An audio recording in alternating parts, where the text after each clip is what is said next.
Hi, my name is James Webb. I'm the Chief Operating Officer of Steadfast Networks. So Steadfast specializes in managed cloud infrastructure. We primarily cater to the SME market here in the US and abroad. So we provide managed infrastructure in the cloud. What that means to a business is that we will actually take what is on-prem or what is being hosted elsewhere, and we will look at that as an entire project, as a long-term project, and we'll turn that to a piece that is pretty much hands-off for you as a company. We want you guys to be able to focus on what you do best for your company while we take care of the details behind the scene. So the biggest challenge I face in my role is the industry itself. It's moving at a quick speed, but it's actually accelerating all the time and making changes all the time. So on our end, we need to continually provide education. We need to be able to pivot on a dime, and we also need to be able to plan deployments 5 years out. You have to plan out 5 years in advance at a minimum, and it's a difficult thing because when you're looking at what's new now, it's old tomorrow. What is it 5 years from now, right? So what that means is for us is that we're continually educating our staff, we're continually educating our clients, and we have to keep our ear to the ground and know what's happening. You have to almost have almost a clairvoyance in the industry in order to make it, and every competitor that you're up against is doing the same thing. I absolutely value human capital. I think that, as a matter of fact, in this industry, it is the only true differentiator. When we look at technology changes, but those tools are pretty much available to all your competitors, right? But what you have in a person is what makes the difference. And so you can ask a support manager, how easy is it to obtain someone that has tech skills? And they'll tell you it's pretty easy. You can find someone who's experienced. How easy is it to train someone with tech skills? That's pretty easy as well. But then when you ask a support manager, can you train empathy? You can't train that. Maybe you can force it, but you can't train that piece of a person. So to find the right people is paramount, and that begins with finding really good people. Skills are secondary. Skills are learned or known already, but being a good person means that you're providing good service up front for the client. I think the best leadership advice I've ever been given is that every position in the company is critical, and to treat it as such. And if you just remember that, then operations, customer service, insight, communication, everything else will fall into line. Success should follow that. The trends that are taking place in our industry that will have a short-term or long-term effect in our industry would be the reliance on the technology, and also the expectations of that technology to perform at a certain level. So when you look back maybe 15 years, what was online? How did that work?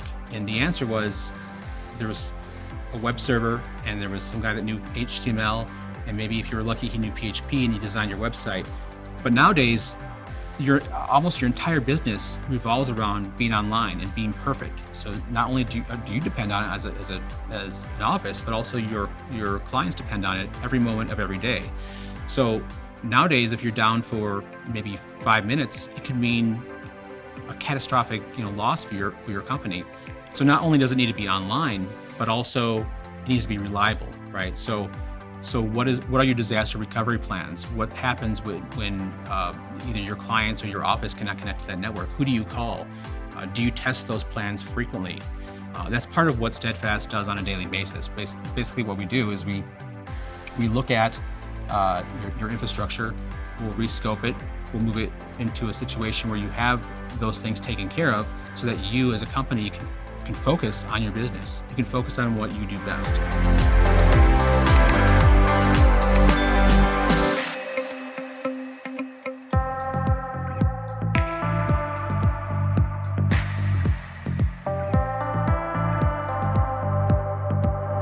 Hi, my name is Brad Becker, and I am the CEO and founder of doc&i.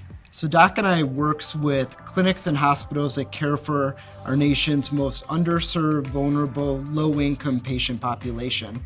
And almost by accident, we uncovered a government program that helps these hospitals and their patients have better access to their pharmaceuticals, the medications that they take.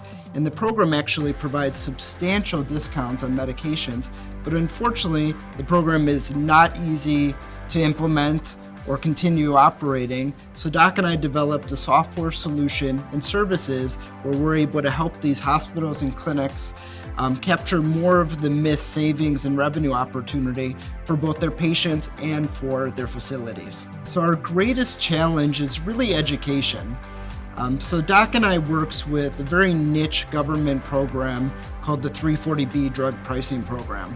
And although this is a challenge, it's also one of our greatest opportunities because there's so much open space. But the problem is there's really a lack of education and knowledge around how the program works, why is it important to the patients, why is it critical to these hospitals and clinics. And the other difficulty thing is we developed a new product solution and we're selling that solution to individuals that often might not know that there's a problem or truly understand the problem. And so the obstacle is going in and really doing three things that we learned to solve the problem. Previously, we'd come in and tell them, this is the problem, this is the solution. And we realized that doesn't work. So the three things we do, one is we really start with questions. So understanding the needs of our customer and helping them understand if there is an opportunity for our solution or if not. The second thing is we provide an unbiased analysis. So we look at their current setup from their medications and how they're doing in the program and be able to provide a really black and white analysis where we could sit down together and partner and determine, is there an opportunity here and what is that opportunity? And if that doesn't work, one thing that we've realized is to package our solution with a problem and a solution that they're already trying to solve for. The best business advice that I've received is that as a business owner, it really doesn't matter what's important to me. We're working with vendors, we have employees, we have customers and partners. And what's most important is really understanding the individual needs of each of those partners that we work with and adapting what we're doing based on their individual motivations and what's important to them.